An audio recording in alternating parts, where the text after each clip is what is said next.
Dazn is the exclusive streaming partner of Bellator MMA. You can sign up here. Fight Facts is a breakdown of all of the interesting information and cage curiosities on every card, with some puns, references and portmanteaus to keep things fun. These deep stat dives delve into the numbers, providing historical context and telling the stories behind those numbers. Total number of Bellator fights, 2,398. Total number of Bellator events, 224. Bellator MMA on Friday returned to Madison Square Garden in New York with a marathon card full of promising prospects and grizzled veterans.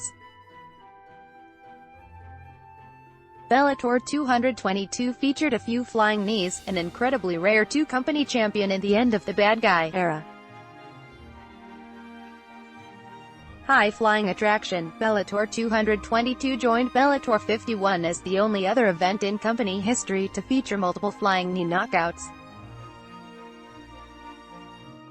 One of the fighters to earn such a knockout at Bellator 51 in 2011 was Eduardo Dantas.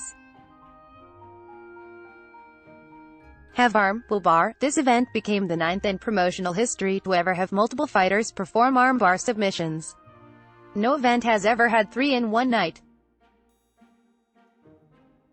Sevens, Rory MacDonald successfully defended his 170-pound belt and advanced to the Bellator welterweight Grand Prix final by beating Neiman Gracie by decision. Throughout MacDonald's 21 career wins, he holds 7 victories by knockout, another 7 by submission and 7 more by decision. First of his name, Gracie fought for the Bellator welterweight crown and in doing so became the first fighter using his family's name to compete for a major MMA title since Royce Gracie fought Ken Shamrock to a draw in a battle for the UFC Superfight Championship at UFC 5 in 1995. Gracies have competed for gold in smaller organizations.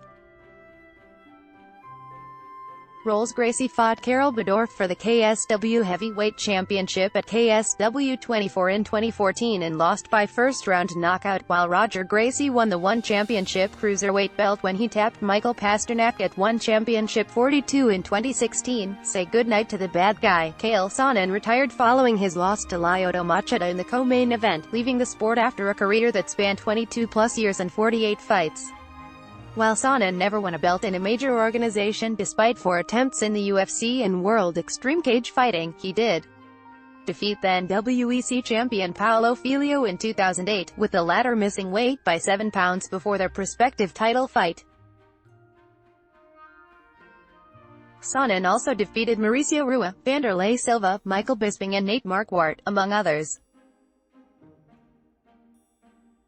In the mix, Patrick Mix scored his 11th win in 11 fights by tapping Ricky Bandejas with a rear naked choke in 66 seconds, the 3rd fastest submission in Bellator bantamweight divisional history.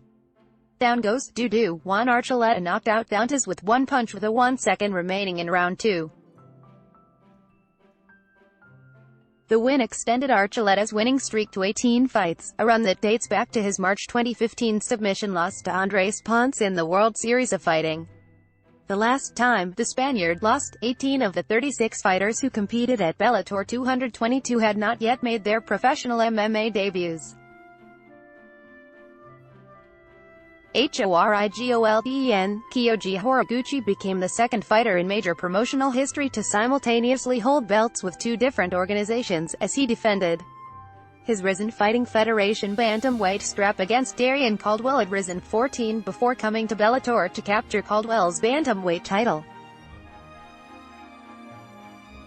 Alistair Overeem was the first fighter to accomplish the feat, as he captured the Dream heavyweight throne as Strikeforce champion in 2010. Certainly isn't boring. Adam Borics remained undefeated as a professional, earning his 13th career win in as many outings when he flattened Aaron Pico with a flying knee and follow-up punches. 25 to life. The 25-year-old Borics became the 2nd fighter in Bellator history to ever knock out more than one opponent with a flying knee, joining Brian Rogers.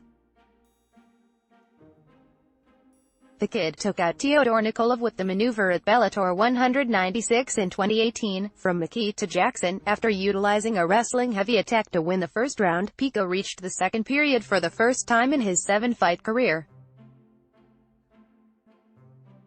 Back to Rizin, Rina Kubota opted not to tap and went to sleep from Lindsey Van Zandt's rear naked choke. It was Van Zandt's first submission as a pro. The technical submission was the fourth performed by a female fighter in Bellator history. Lived to fight another day many times, in tapping to a triangle choke from Haim Ghazali, Gustavo Wurlitzer suffered his 19th defeat by submission. Coming into this event, he held more losses by submission than all 8 fighters competing before him on the card held in total combined losses, 11. Never say never again. Coming into Bellator 222, Neiman Gracie had never been defeated, 9 fights, Caldwell had never lost on the scorecards, 15 fights, and Kubota had never competed outside of Japan, 10 fights. Maybe they cancelled out. Dylan Donies defied the Eminem curse and the Drake curse when he tapped Max Humphrey in the first round with an armbar.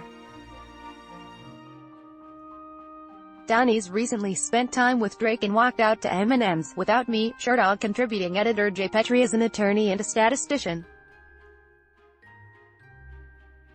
Writing about MMA since he started studying the Eminem curse in 2012 and working for Vice Sports and Combat Docket along the way, he put together many fight result and entrance music databases to better study the sport. You can find him on Twitter at @JPetrie. Let's block ads. Why?